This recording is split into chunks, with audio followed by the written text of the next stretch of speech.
I was a prison guard, and after our warden's daughter was called inside our prison, he began interrogating prisoners for answers. So I tried to intervene, but he blackmailed me, threatened my family, and turned my community against me. So I played his own game and pulled an Uno reverse that devastated his entire life. I used to work as a prison guard, and one day our warden decided it would be a good idea to bring his 10-year-old daughter in so she could see where dad works. He left her alone in his office for just a minute when she wandered out. He found her 10 minutes later in one of the corridors, bleeding out from her head with the fly on her pants undone. Watching him clutch her against his chest and hold her lifeless body repeating, "Daddy's got you, sweetheart," for hours was a sight I'll never forget. From that moment on, he became obsessed with finding out who did this. He didn't even take a day off from work, just came in next morning off no sleep and spent the whole day grilling every prisoner and guard. He offered bribes, reduced sentences, special privileges, anything for information. I remember watching him break down between interviews, then slam his head into the wall repeatedly, just so the physical pain could momentarily drown out the emotional one for long enough to conduct the next interview. He rounded everybody he thought gave suspicious answers and threatened them with solitary confinement, beatings, firings for guards. He even went as far as forcing a prisoner to wear a wire during yard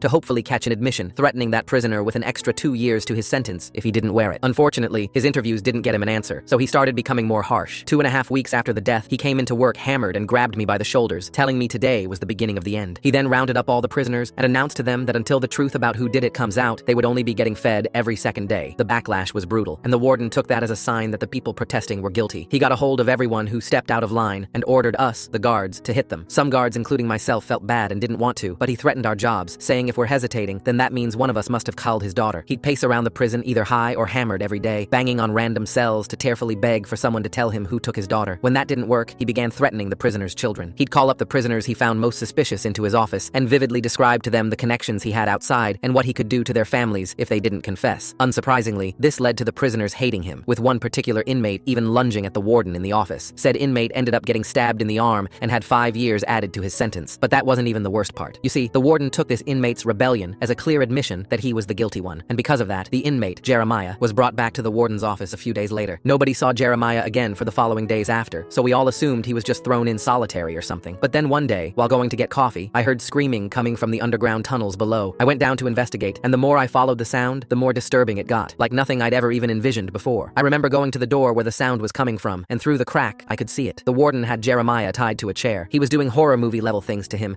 and screaming at Jeremiah to admit he did it. He had a table of tools next to him, with everything from pliers to knives to blowtorches and even a buzzsaw. It was the most disturbing thing I had ever seen. Jeremiah already had 2 less fingers and marks up and down his body. I froze, but before my conscious mind could make a decision, I started banging on the door. I saw the warden freeze. He slowly came up to the door, looking disheveled and manic. He looked like he was on everything that's hardcore at once, hasn't slept in weeks, and his eyes were that of a psychopath. I yelled, asking him what the hell he's doing, and he screamed back that Jeremiah deserves to pay. I retorted that he had no idea if Jeremiah even did it, and that's when he went silent. I heard footsteps, then saw him going back to Jeremiah, where he started pouring salt into his open wounds, screaming at him to confess. I pounded harder on the already damaged door, my fist aching as the old lock rattled but held firm. The warden's voice rose above Jeremiah's agonized shrieks, screaming, "Confess," over and over. The sound of liquid splashing, followed by an inhuman wail, told me he was pouring more salt into the wounds. Then suddenly, everything went quiet. I heard footsteps approaching the door, slow and deliberate. The warden's breathing came heavy through the crack, and when he spoke, his voice was low and controlled through gritted teeth. "How long have you been standing there?" My mouth went dry. I tried to lie, stammering that I'd just arrived, just heard something strange, but he cut me off with a harsh laugh. "You called me a psychopath 5 minutes ago." I heard everything. Behind him, Jeremiah's whimpers grew weaker, more desperate. I noticed the warden's hand gripping something metal behind the door, keeping it out of my view. Footsteps echoed down the corridor. Peterson appeared around the corner, coffee cup in hand, his usual morning routine. He stopped when he saw me pressed against the restricted door. "What's happening down here?" My heart raced. This was my chance to expose everything, to get help. But then I remembered Peterson's daughter went to school with the warden's surviving kids. The whole prison community was interconnected in ways that made every decision complicated. I forced my voice steady and told Peterson there was a situation, but I had it handled. He needed to go back upstairs. He hesitated, looking between me and the door, but eventually shrugged and headed back the way he came. Jeremiah's moans grew weaker behind the door. If I didn't act soon, he might not survive whatever the warden was doing to him. The door opened slightly. The warden's face appeared in the gap, splattered with blood, his eyes wild, but somehow also calculating. He spoke calmly, which was somehow worse than the screaming. "You can join me or you can leave, but if you leave, you were never here." 3 realizations hit me simultaneously. My keycard records showed I was in this restricted area when I shouldn't be. The security cameras that normally monitored every inch of the prison were mysteriously off in this corridor, and in the warden's visible hand, he held a bloodied pair of pliers. Self-preservation kicked in. I backed away from the door, my legs shaking. The warden watched me retreat, then added, "Check the morning schedule. You're assigned to help me with a special project in an hour." The implication was clear. He'd planned for potential witnesses. I stumbled back to the break room, my hands shaking so badly I couldn't hold the coffee cup steady. Hot liquid spilled over my fingers, but I barely felt it. Around me, other guards chatted about their weekends, and I heard Daniels mention how the warden seemed better today, more focused. They had no idea idea what was happening 50 feet below their feet. My phone buzzed, a text from my wife asking if I was okay, worried because I'd missed dinner again. She mentioned my phone had died for the 3rd time this month, and I really needed to get a new one. Normal life continuing while horror unfolded in the basement. I pulled up the personnel files on the break room computer, needing to know more about Jeremiah. His record showed 15 years for armed robbery, multiple infractions inside including 3 fights, and suspected contraband smuggling. The other guards already didn't trust him. The warden had chosen his victim carefully, someone who wouldn't be missed or believed. The main door buzzed, and the head of the prison board walked in unexpectedly. My stomach dropped, but he just smiled and shook hands with the day shift supervisor, praising the warden's handling of recent discipline issues. He mentioned doing a routine inspection of the facilities. I watched him walk past the entrance to the restricted area, completely unaware that torture was happening just 50 feet below. The prison chaplain appeared at the warden's office door, holding papers that needed signing for the memorial service. The warden would have to come up, would have to play the grieving father in public while Jeremiah bled in the basement. The thought made me sick. My hands started trembling again, worse than before. The sounds from the basement had triggered something deep, bringing back memories from my deployment. Collins noticed and put a hand on my shoulder, saying I looked rough. Just like when you came back from Afghanistan, he said. This whole thing with the warden's daughter has everyone messed up. My phone buzzed with a notification. The warden had created a new WhatsApp group for all guards titled Safety Updates. But as I watched guards getting added and their read receipts appearing, I realized what this really was. He was tracking who was active, who was responding, who was staying neutral versus supporting him. I tried to head back downstairs to check on Jeremiah, but found new security protocols had been implemented overnight. My keycard no longer worked for that area. When I asked about it, the desk sergeant just shrugged and said the warden had implemented needed changes after the tragedy. Everyone supported him. Who would question a grieving father's desire for increased security? Throughout the day, I watched the warden work the room during shift change. His grief had earned him a special kind of power. The administrative staff now informally checked with him before approving any guard requests. When I tried to adjust my schedule, the secretary asked if I'd run it by the warden first. He'd built a soft power structure through tragedy. By evening, I could barely function. I hadn't slept, haunted by the sounds from the basement. During shift change briefing, I stumbled over my words, mixing up assignments. The arriving guards exchanged glances, probably thinking I'd been drinking. My partner Thompson pulled me aside after the briefing. We'd worked together 5 years, covered for each other countless times, but now his face was hard. I can't keep doing this, he said. Either report him or transfer out, but I won't lose my job over your conscience. That night, the local news ran a puff piece about the warden's strength through tragedy. The reporter interviewed him at his daughter's favorite playground, talking about how the prison community had rallied around him. The comments section filled with supportive messages from guards' families. My own mother shared the article on Facebook, praising that poor man's resilience. The next morning, I learned Jeremiah had been moved to medical isolation on Sewerslide watch. Only the warden, medical staff, and specifically assigned guards could see him. The bandages on his hands and the bruises on his arms were hidden from general view. Rodriguez found me during lunch break. We'd been friends since training. Our kids played together. He looked uncomfortable as he admitted his son had applied for the criminal justice program at State College. He needed the warden's recommendation letter. The unspoken message was clear. Don't make him choose between friendship and his son's future. I realized then how trapped I was. To prove Jeremiah had been tortured rather than attempting Sewerslide would mean revealing I'd been in a restricted area without authorization. Every move I might make had been anticipated. At 2 a.m., I headed to the bathroom and found the warden at the sink, washing blood from his uniform. He looked up when I entered, smiled that cold smile, and said simply, Jeremiah had another episode. We stood there, understanding passing between us. He knew that I knew. I knew that he would destroy me if I talked. This was no longer about justice or truth. This had become a chess match, and I was already 3 moves behind. The warden's psychological warfare began in earnest the following week. I discovered he'd started attending the same grief support group as my widowed sister-in-law, Sarah. She mentioned it casually during Sunday dinner, how this kind man who'd lost his daughter had been texting her supportive Bible verses. My blood ran cold when she showed me the messages. He was quoting her late husband's favorite passages, information he could only have gotten from personnel files. My wife noticed my distress that night. I tried explaining about the torture, about what I'd witnessed in the basement. She frowned, confusion crossing her face. She said I'd told her something different yesterday, that I'd heard rumors, not seen anything directly. We both realized the stress was affecting my memory, making me an unreliable witness, even to my own family. The next morning brought another blow. While searching for leverage, I found my own past incident reports in the filing system. 3 years ago, I'd written a commendation praising the warden's firm but fair discipline methods after he'd handled a prisoner riot. My own words, my own signature, documenting support for his harsh treatment of inmates. He'd kept copies, of course. My son came home from school that afternoon with tears in his eyes. The warden's surviving 8-year-old had told him during recess that his daddy said my daddy was sick and might hurt people. The psychological war had reached our children. I watched my boy's confused face as I tried to explain that sometimes adults disagree about important things. I pulled the break room security footage from the night I discovered the torture. The camera showed me entering the restricted area, my timestamp clear, but the angle didn't capture the corridor leading to the torture room, a standard blind spot every guard knew about. The footage proved I was where I shouldn't have been, but showed nothing of what I'd witnessed. The prison psychologist called me in for a mandatory evaluation. She noted my exhaustion and trauma response following the child's murder, suggesting I take medical leave. Her report would document my paranoid fixation on the warden. Another chess piece moved against me. Late one night, I remembered watching the warden type his computer password during happier times. I tried variations of his daughter's name at an unattended terminal, hoping to find evidence. The system locked me out after 3 attempts, and I knew IT would report the failed access attempts by morning. Studying the shift logs, I noticed a pattern. The warden's special projects in the basement aligned perfectly with his daughter's daughter's favorite TV show schedule, 7 to 8 p.m. He was torturing Jeremiah during the time he used to spend watching cartoons with her. The prison counselor pulled me aside after our mandated session. Policy required her to report any concerning statements about colleagues to administration. My accusations against the warden would be documented as potential signs of psychological instability. I attempted to record the warden at his daughter's memorial service, hoping grief might make him confess something. He spotted my phone immediately, stopping mid-eulogy. His voice carried across the silent congregation as he asked if I was still trying to make this about myself. Every head turned to stare at me. I pocketed the phone, my face burning. The shift change protocols meant I had to leave each day without confirming if Jeremiah was still alive. The uncertainty crushed me. Was he recovering? Was the torture continuing? The not knowing became its own form of torture. My union representative met with me in the parking lot, away from prison cameras. He listened to my story, then shook his head. Even if it was true, he explained, no one would believe a grieving father had become a monster. He had his own family to protect, his own job to consider, another ally lost. I began noticing small things. The warden now wore his daughter's Minnie Mouse watch, sitting at her favorite spot in the cafeteria during lunch. Other guards saw it as a touching tribute to his lost child. They didn't see the calculated performance I was witnessing. He approached me privately with an offer, a transfer to day shift with a raise, if I would focus on healing and moving forward. The words were carefully chosen: accept the bribe or face the consequences. I refused, trying to maintain some integrity. My assignments immediately became the worst possible. Night shifts in the most dangerous wings, paired with rookie guards who couldn't provide backup. Thompson formally requested a new partner. I was being systematically isolated. While reviewing security footage for any evidence, I made a discovery. Another prisoner, Marcus, appeared in the corridor just 5 minutes before the daughter was found. But Marcus had been on the lockdown list that day, a list controlled by the warden. He'd never been interviewed because officially he couldn't have been there. The warden and I both realized something crucial. His daughter's iPad, still in the evidence locker, might contain photos or videos from that day, but it was passcode protected, and only she had known the code. We were both thinking the same thing. What secrets did that device hold? My attempted proof crumbled when the prison doctor explained Jeremiah's injuries to investigators. The wounds were consistent with his documented history of self-harm from previous facilities. The medical records supported the sewers lied watch story. Every avenue I pursued had been anticipated and blocked. My mother called that evening, her voice strained. She attended the same church grief support group as the warden's mother, Gloria. She was torn between believing her son and abandoning a friend in her deepest pain. I could hear the choice in her voice before she made it. She would support both families, but couldn't provide money for any legal battle I might pursue. Desperation drove me to adopt the warden's own tactics. I started fabricating prisoner complaints, hoping to trigger an external investigation. I wrote reports about concerning sounds from restricted areas, backdating them to seem legitimate. I was becoming what I'd sworn to fight against. I orchestrated an accidental encounter with a state inspector at a gas station. While buying coffee, I casually mentioned the unusual injury patterns I'd been seeing among inmates. I planted seeds of doubt, watching them take root in the inspector's expression. The warden had taught me well. Sometimes the indirect approach worked better than direct accusations. Before the warden realized what I was doing, I screenshotted the employee complaint system. Multiple guards had reported concerning sounds from restricted areas over the past weeks. Their reports had been marked as reviewed and resolved by the warden himself. Evidence of a pattern, finally. The daughter's teacher reached out to me privately. She revealed the child had seemed anxious about visiting the prison, though excited about the promised ice cream afterward. Normal childhood nervousness, nothing that suggested what would happen, but it added another layer to the tragedy. My investigation consumed everything. I missed my son's school play while staking out the prison, trying to document the warden's movements. My wife texted me a photo of the empty seat beside her. The disappointment in her message was clear without words. Legal consultation drained our savings. The lawyer explained how difficult it would be to prove anything without Jeremiah's testimony. Meanwhile, the warden received paid administrative leave for grief counseling. The system protected its own. Everything exploded at the memorial playground dedication. Surrounded by grieving families, I couldn't contain myself anymore. I accused the warden publicly, my words spilling out in a desperate rush. Children cried. Parents pulled their families away. The scene became chaos, traumatizing the very people we were supposed to be honoring. The suspension came immediately, without pay, pending psychological evaluation. The evaluation was scheduled with Dr. Harrison, the warden's golf buddy. Another move in the chess game, another piece positioned against me. I moved into my brother's basement, my marriage hanging by a thread. The warden, meanwhile, received casseroles and sympathy from the community. The contrast wasn't lost on anyone. My wife's ultimatum came during one of my brief visits home. Either get proof or get help, but stop destroying our family for a maybe. The pain in her eyes was worse than any physical torture. Our family was becoming collateral damage in my pursuit of justice. My investigation caused an innocent janitor, Martinez, to be suspended. The cleaning logs showed him near the torture room during the times I'd identified. He hadn't done anything wrong, just been in the wrong place at the wrong time. His daughter asked why daddy couldn't buy her school supplies anymore. Martinez's wife confronted me at the grocery store. Her words cut deep. I was as bad as the warden, destroying families for my obsession. I wanted to explain, to make her understand, but how could I? She was right. I was causing harm to innocent people. I continued anyway. The greater good, I told myself. Exposing torture mattered more than one family's temporary hardship, but the justification felt hollow as I watched Martinez's family struggle. Williams, the last guard who'd shown me any support, asked a question that shook my moral certainty. What if Jeremiah had culled her? What if he deserved what was happening? I couldn't immediately refute the logic, and that terrified me more than anything. During therapy, I made an admission that haunted me. Early in my career, I'd ignored prisoner abuse, looking the other way when a colleague got too rough. The pattern was clear. I'd always been a coward when it mattered most. Reviewing shift logs for my defense, I discovered something damning. I'd been assigned to a different wing entirely that day. I wasn't supposed to be anywhere near that corridor. By following the sounds of torture, I'd violated protocol. The daughter had broken rules by wandering, and I'd broken them by investigating. The prison board scheduled an emergency review of the warden's conduct, but it was set for tomorrow, giving him a full night to destroy evidence. My lawyer was in another state, handling a family emergency. The timing felt orchestrated. In a private moment, the warden revealed his true motivation. He didn't care if Jeremiah was actually guilty. Someone had to pay for his failure to protect his daughter. Jeremiah's criminal record made him unsympathetic, the perfect victim for his rage. It wasn't about justice, it was about needing someone to blame. The deeper truth emerged slowly. The warden's own sister had been culled by a predator when they were children. The killer was never caught. The cycle of violence had started decades ago, trauma breeding trauma across generations. I made a choice that called the honest guard in me. Using a sample of the daughter's blood from evidence, I marked some of the torture tools in the basement. I planted evidence to ensure the investigation would find something. Every principle I'd held sacred died in that moment. I became calculating, manipulative. I bribed a commissary worker to report that Jeremiah had made fearful comments about the room downstairs. I created a paper trail that hadn't existed before. The warden had turned me into a mirror of himself. When the review board finally expressed concerns about the warden's conduct, the victory felt hollow. I saw him at his daughter's grave that evening, sobbing uncontrollably. We were both broken men, destroyed by the same tragedy in different ways. The warden's counterstrike was brilliant. He claimed I had a persecution complex and hero fantasy, that I was trying to insert myself into his family's tragedy. The board found his psychological evaluation of me compelling. After all, what grieving father would have time for torture while planning his daughter's funeral? Everything hinged on Jeremiah testifying, but weeks of torture had destroyed him psychologically. He flinched when anyone approached, couldn't form coherent sentences. The star witness was useless, broken beyond repair. The warden's son approached me at school pickup. I'd helped him with homework years ago, and he still had my old police badge sticker on his backpack. His question was simple and devastating. Why are you trying to hurt my daddy? I had no answer that a child could understand. The guards split into factions. Some understood grief could drive a man to extremes. Others were horrified by the torture allegations. The prison became a battlefield of whispers and sidelong glances. The board's preliminary finding was predictable. Grief explains, but doesn't excuse. They wouldn't pursue criminal charges without Jeremiah's testimony. Psychological torture was too hard to prove, too easy to explain away as the fantasies of a traumatized man. I called in my last favor. An old military buddy now worked in prison oversight. He owed me. I'd saved his life in Kandahar. He promised an independent investigation, a fresh set of eyes on the situation. But even favors have limits. He could only go through standard channels. The investigation would take months, following proper procedures. No special treatment, no expedited timeline. My last hope dissolved into bureaucracy. The investigation revealed something unexpected through the daughter's teacher. She'd kept detailed behavioral notes, documenting how the child had become increasingly withdrawn after her grandfather's death 6 months earlier. The entries showed a pattern, the daughter asking if people stay sad forever when someone dies, if daddy would ever smile again. The teacher had filed a mandatory report the week before the murder, but it sat unprocessed in the backlog of social services paperwork. That final evidence changed everything. The teacher's documentation proved the daughter had been living in fear, watching her father's grief consume him. She'd stayed silent to protect his reputation, choosing him over her own safety. The realization hit me like a physical blow. She died protecting him from himself. I made my decision then. Despite knowing it would destroy the warden's remaining family, I committed to exposing the truth. The planted evidence I'd created would ensure the investigation found something, even if Jeremiah couldn't testify. My transformation into someone willing to manipulate evidence for the greater good was complete. The warden's therapy notes became crucial when they were subpoenaed. His grief counselor's records showed he'd described detailed interrogation fantasies during sessions, talking about making prisoners confess to crimes. The therapist had documented concerns about therapeutic privilege, unsure if the fantasies constituted real threats. The warden had unknowingly created evidence against himself. I presented everything to the board without emotion,